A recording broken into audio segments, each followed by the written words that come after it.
Hi everyone, my name is Tina Mingfen and my metric number is 297498. Today, our group will be presenting on ethical issue in the property sector, focusing on Malaysia and China between 2023 and 2025. The property sector played an important role in economic growth. However, during this period, both countries faced serious ethical challenges. The aim of our report is to analyze unethical practice in the property sector, compare the issue in Malaysia and China, and propose ethical recommendations based on theory learned in class. In Malaysia, the main ethical issue involved developer non-compliance with housing regulation and unethical behavior by property agents. Some developers fail to follow regular requirements, misuse buyer payment, and provide inaccurate project updates. At the same time, some agents gave misleading information and engaged in unfair sale practice. This caused financial losses and reduced trust among buyers. In China, the ethical issues are mainly linked to financial misreporting, project delay, and misleading sale practice by major developers such as Evergrande. This action affect millions of buyers, cause construction delay, and weaken confidence in property market. Overall, this issue show how ethical responsibility is very important in property sector. In the next part of presentation, my group member will explain this issue in more detail, including their impact, ethical theory, comparison, and recommendation. My name is Amar Zakam Abdul Rahman and my metric number is 297450. The first ethical issue in Malaysia is developer non-compliance to the regulation and mismanagement. This is due to the increasing number of developers that fail to comply with the regulation. Non-compliance with the regulation will weaken the buyer protection mechanism and show that the developer lacks ethical responsibilities.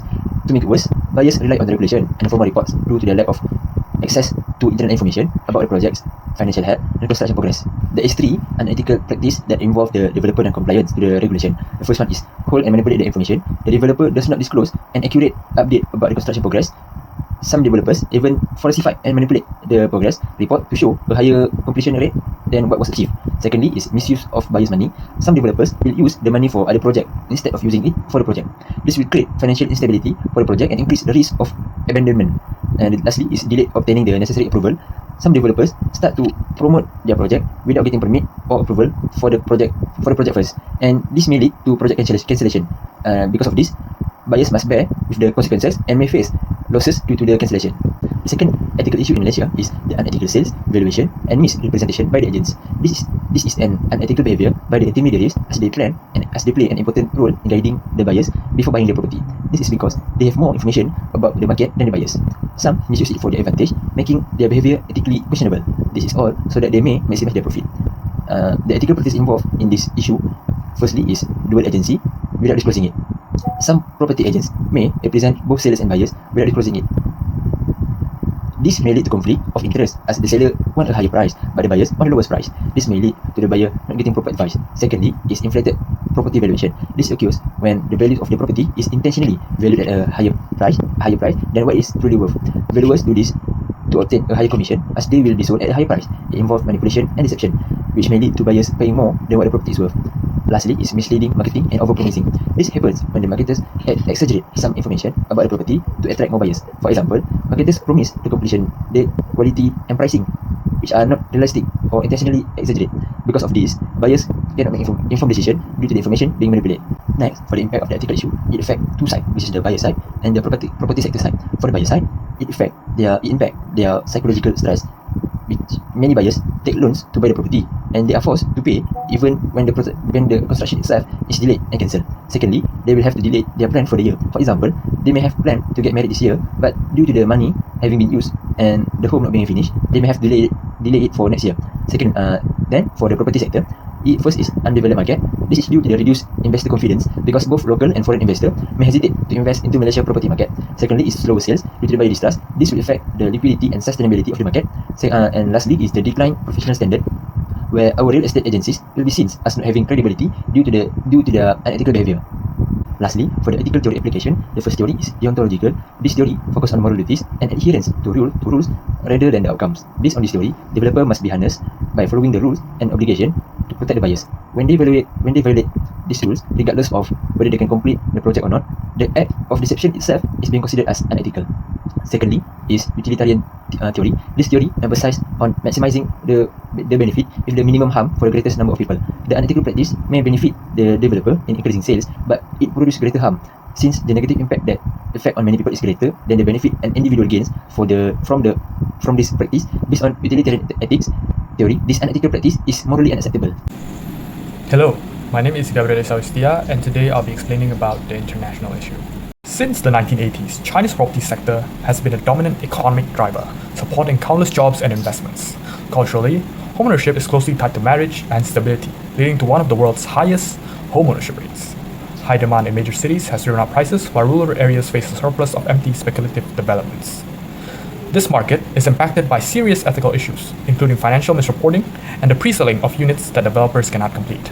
Financial misreporting and project abandonment represent a severe ethical crisis in China's property sector.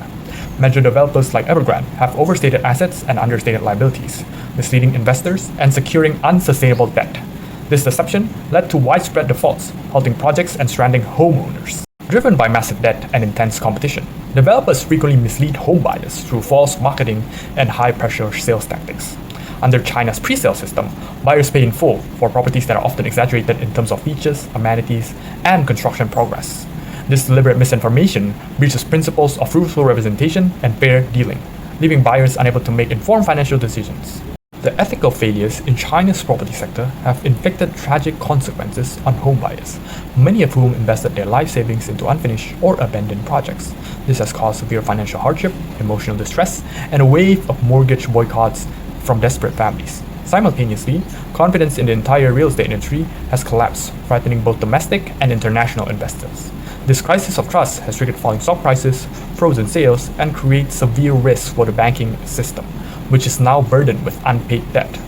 Ultimately, these issues have formed a destructive cycle, where falling sales and tightening credit further cripple developers' ability to complete existing projects. We can analyze this crisis with two major ethical frameworks: deontology and utilitarianism. From a deontological perspective, the developers' actions are fundamentally wrong because they violated core moral duties of honesty and transparency, regardless of their intention to eventually complete the project. A utilitarian analysis also condemns these practices, as the short-term gains for developers have resulted in widespread, long-term harm to buyers, investors, and the entire economy. Both theories, despite their different focuses on duties versus outcomes, arrive at the same conclusion: the financial misreporting and misleading sales are unequivocally unethical. This is Dr. Najwa binti Zulkifli with metric number of 297753, and today I will be presenting about the comparison of the ethical issue between Malaysia and China. Let's begin our comparison with the similarities of both country ethical issue. First, there is a pattern of manipulation and falsification of information by the developer. In Malaysia, developer often withhold accurate construction update or manipulate progress report to show inflated completion rate. This creates a false sense of security for buyers and encourage them to continue with the purchase agreement. Similarly, in China, major developers such as Evergrande and Country Garden were caught overstating asset and understating their company's liability. Even though the scale in China is much more larger, the unethical behavior is the same, where both country developers tend to distort their company information to make them appear healthier in terms of financially and operationally. In both cases, both buyer and investor are prevented from making informed decisions, which is a clear violation of ethical business conduct. Next, there are misleading marketing and unethical sales tactics by agent. In Malaysia, agent may engage in dual representation without any proper disclosure, overvalue property and exaggerate project detail. While in China, agents tend to overstate project features, create false urgency using fake sold-out banners, and make unrealistic claims about future price growth. In both countries, this shows how agent and developer use their industry knowledge to manipulate buyers for profit. Lastly, the impact on buyer is significant. In Malaysia, buyers face physiological, emotional and financial stress, especially when projects are delayed or abandoned while road repayment have already begun. Similarly, in China, buyers also face negative impact, and the impact is even more severe. Most buyers tend to invest their entire life saving that lead to extreme cases like mortgage boycott, where buyers refuse to continue payment until construction resumes. Now, let's look at the differences of the ethical issue between both countries. First, the differences can be seen in the scale and nature of the misconduct. In Malaysia, the issue are mainly project level that include regulatory non-compliance, mismanagement and misrepresentation by agent. However, in China, the issue are system-wide and that involve major developers like Evergrande and Country Garden who hit massive liabilities of $100 billion, and this issue has showed a deep systemic risk. The second differences fall under the root causes of the unethical behavior. In Malaysia, this unethical action arises from poor regulatory compliance with enforcement and inadequate monitoring, such as misuse of biased payment and falsified progress report. Meanwhile, in China, the causes are linked to aggressive expansion and excessive borrowing that are often hidden from the public. Therefore, when the government introduced the 3 red line policy to limit debt, many companies could not cope with this new policy and thus leading them to default and project failure. The last differences are shown through the impact of the broader economy. In Malaysia, the effect is mostly confined to the property sector that caused a slower project performance, reducing sales and harming reputation. But Malaysian national economy is not seriously threatened. However, in China, the impact are considered as widespread. The collapse of major developer has affected banking, financial market, supply chain and local government, and this has created a huge liquidity problem and financial instability to the government itself.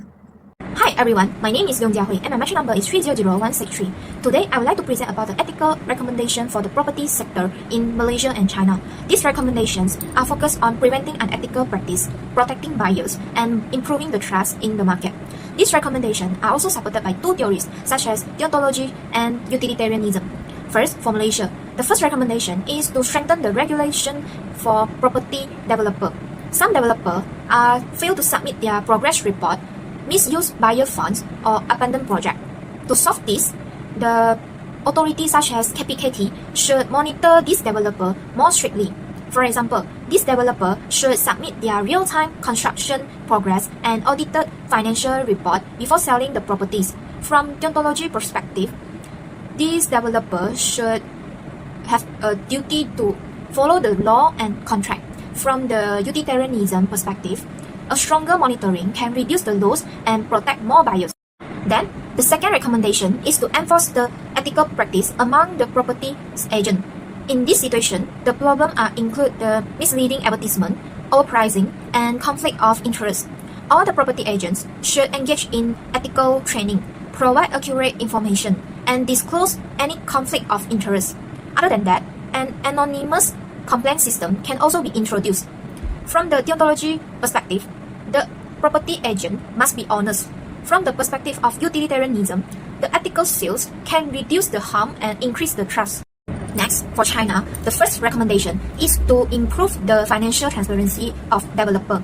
This developer should submit their audited financial report before collecting the pre-sales payment. Independent oversight should check the debt and cash flow. The penalty also will be imposed for the inaccurate reporting. From the deontology perspective, this developer should report the truthful information. From the utilitarianism perspective, this transparency information can protect the buyers and stabilize the market.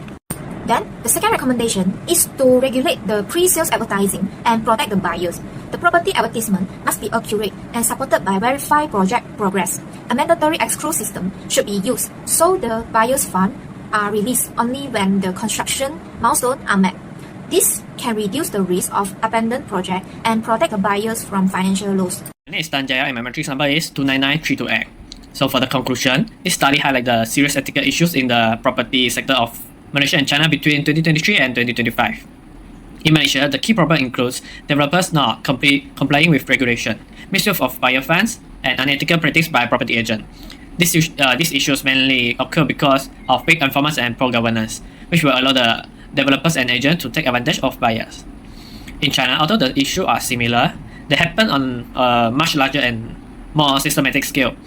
Major developments are involved in financial misreporting, misleading, and excessive debt, which will lead to project delays, financial losses for buyers, and also the risk for the wider economy. Overall, both countries show common unethical behavior such as lack of transparency, misleading information, and prioritizing profit over responsibility. Based on deontological and utilitarian ethics, these actions are unethical because they violate moral duties and cause more harm than good. Stronger regulation and ethical standards are therefore necessary. Okay, last, for this study, there are several important ethical lessons can be learned. Okay, first, transparency is essential in the property sector. When developers hide information or provide false reports to the buyers cannot make informed decisions and may suffer financial and emotional losses. Ethical communication should always be a basic responsibility.